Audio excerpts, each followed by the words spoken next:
नमस्कार, आप देख रहे हैं संसद टीवी का विशेष कार्यक्रम नेशनल इवेंट्स और आपके साथ मैं हूं संध्या शर्मा। प्रधानमंत्री नरेंद्र मोदी 3 देशों की यात्रा के अंतिम चरण में ऑस्ट्रेलिया के सिडनी में हैं। प्रधानमंत्री की यात्रा के बारे में विदेश सचिव विनय मोहन क्वात्रा ने बताया कि प्रधानमंत्री नरेंद्र मोदी ऑस्ट्रेलिया के प्रधानमंत्री एंथनी एल्बनीज के साथ द्विपक्षीय बैठक करेंगे। उन्होंने कहा कि प्रधानमंत्री ऑस्ट्रेलिया की कंपनियों के मुख्य कार्यकारी अधिकारियों के साथ बातचीत के अलावा भारतीय समुदाय को भी संबोधित करेंगे। पापुआ न्यू गिनी में forum for India Pacific islands corporation के तीसरे शिखर सम्मेलन के मौके पर प्रधानमंत्री नरेंद्र मोदी ने न्यूजीलैंड के प्रधानमंत्री क्रिस हिपकिंस के साथ भी बैठक की। यह दोनों की पहली आधिकारिक मुलाकात थी।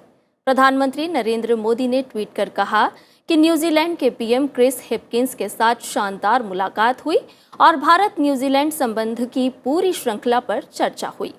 हमने इस बारे में बात की कि हमारे देशों के बीच वाणिज्यिक और सांस्कृतिक संबंधों को कैसे बेहतर बनाया जाए।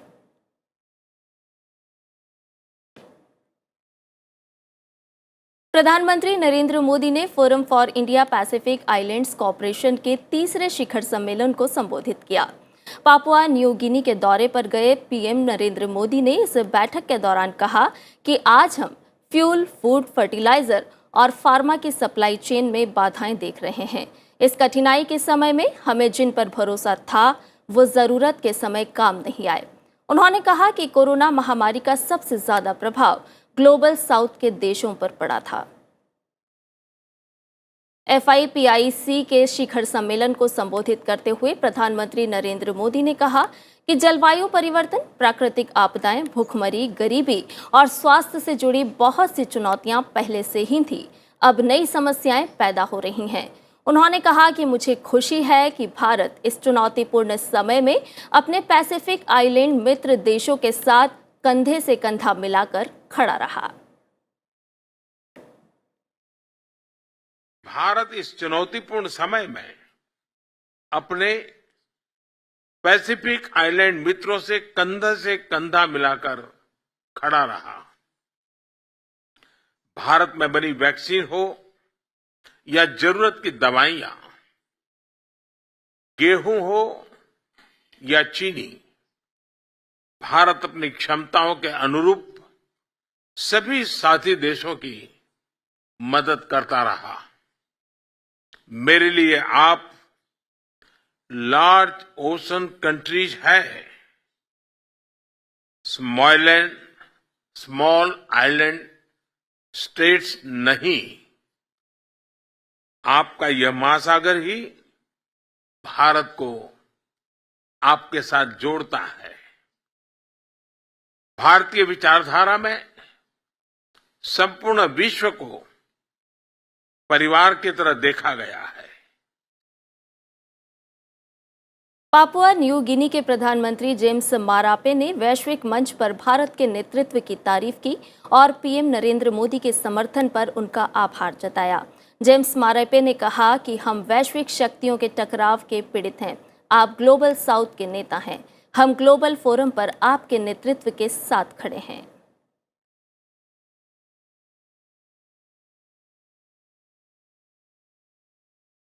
फिजी की ओर से प्रधानमंत्री नरेंद्र मोदी को अपने सर्वोच्च पुरस्कार से सम्मानित किए जाने के बाद पापुआ न्यू गिनी ने भी प्रधानमंत्री नरेंद्र मोदी को सम्मानित किया। प्रशांत द्वीप देशों की एकता का समर्थन करने और ग्लोबल साउथ के कारण की अगुवानी करने के लिए पीएम नरेंद्र मोदी को ये सम्मान प्रदान किया गया है। बता दें कि पापुआ न्यू गिनी के बहुत कम अनिवासियों को यह पुरस्कार मिला है। दिल्ली के उपराज्यपाल विनय कुमार सक्सेना ने राष्ट्रपति द्रौपदी मुर्मू से राष्ट्रपति भवन में मुलाकात की। उपराष्ट्रपति जगदीप धनखड़ तिरुवनंतपुरम में केरल विधानसभा भवन के रजत जयंती समारोह में बतौर मुख्य अतिथि शामिल हुए।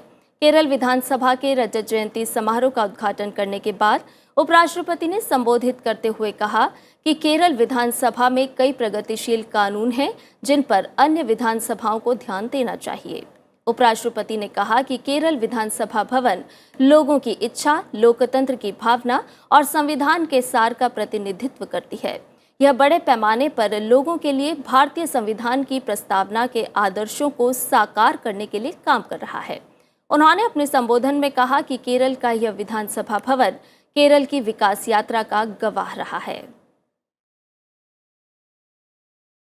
Over these 25 years, these hallowed precincts, this building has witnessed evolution of Keralite society, serving as crucible where numerous debates generated executive accountability, a nerve center of many a path-breaking legislation.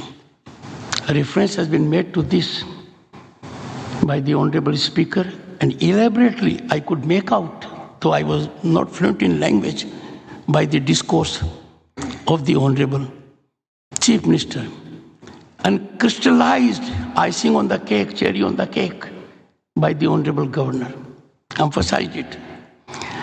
Buildings such as this are beyond work of brick and mortar.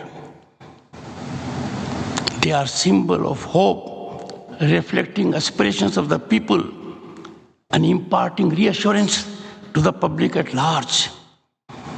It is a crucible of blossoming of democratic values. उपराष्ट्रपति जगदीप धनखड़ ने केरल विधानमंडल अंतर्राष्ट्रीय पुस्तक महोत्सव 2023 की स्मारिका का विमोचन किया और इसे केरल के मुख्यमंत्री पिनाराई विजयन को भेंट की। इस दौरान उपराष्ट्रपति जगदीप धनखड़ ने वर्चुअली विधानमंडल परिसर में उद्यान के आधुनिकीकरण की आधारशिला रखी। इससे पहले केरल के मुख्यमंत्री पिनाराई विजयन ने तिरुवनंतपुरम में अपने आवास पर उपराष्ट्रपति जगदीप धनखड़ और उनकी पत्नी डॉक्टर सुदेश धनखड़ की मेजबानी की।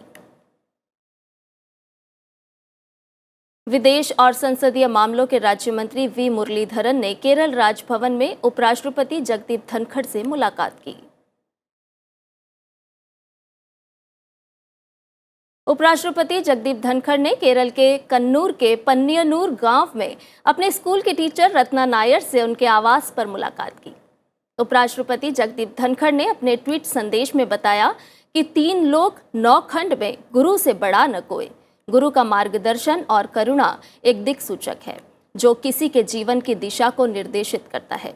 सैनिक स्कूल चित्तौड़गढ़ के समय मेरी टीचर रही रत्ना नायर से केरल में उनके निवास स्थान पर मिलने के लिए मैं बहुत आभारी हूँ।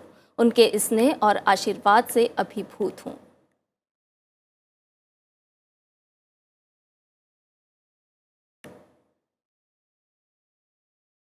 आज विश्व जैव विविधता दिवस है। इस वर्ष इसका विषय है agreement to action build back biodiversity. Lok Sabha अध्यक्ष ओम बिरला ने इस मौके पर लोगों से वनस्पतियों और जीवों के संरक्षण के प्रति जागरूक होने का आह्वान किया। लोकसभा अध्यक्ष ने कहा कि जैव विविधता न केवल प्रकृति में संतुलन बनाए रखने में मदद करती है, बल्कि विभिन्न प्रजातियों को फलने फूलने का अवसर भी प्रदान करती है। इस वर्ल्ड बायोडाइवर्सिटी डे पर agreement to action build back biodiversity theme का अनुसरण करते हुए आइए वनस्पतियों और जीवों के संरक्षण में अपनी भूमिका निभाएं। आज महान शिक्षाविद, स्वतंत्रता सेनानी और समाज सुधारक राजा राम मोहन राय की जयंती है। लोकसभा अध्यक्ष ओम बिरला ने राजा राम मोहन राय को याद करते हुए ट्वीट संदेश में कहा कि सती प्रथा, बाल विवाह, बालिका शिक्षा, महिला अधिकार, भाषा और शिक्षा जैसे विषयों पर राजा राम मोहन राय की प्रगतिशील विचारधारा ने राष्ट्र के नवनिर्माण और देशवासियों के उत्थान में उल्लेखनीय भूमिका निभाई। लोकसभा अध्यक्ष ओम बिरला ने महाराणा प्रताप की जयंती पर संसद भवन परिसर में उनकी मूर्ति पर पुष्पांजलि अर्पित की। महाराणा प्रताप को नमन करते हुए लोकसभा अध्यक्ष ओम बिरला ने अपने ट्वीट संदेश में कहा कि मातृभूमि की स्वतंत्रता के लिए वीर शिरोमणि महाराणा प्रताप आजीवन संघर्षरत रहे। उन्होंने सब कुछ बलिदान कर दिया, लेकिन अपने सिद्धांतों के विरुद्ध किसी से समझौता नहीं किया। उनकी वीर गाथाएं युगों युगों तक सभी को गौरवान्वित करती रहेंगी।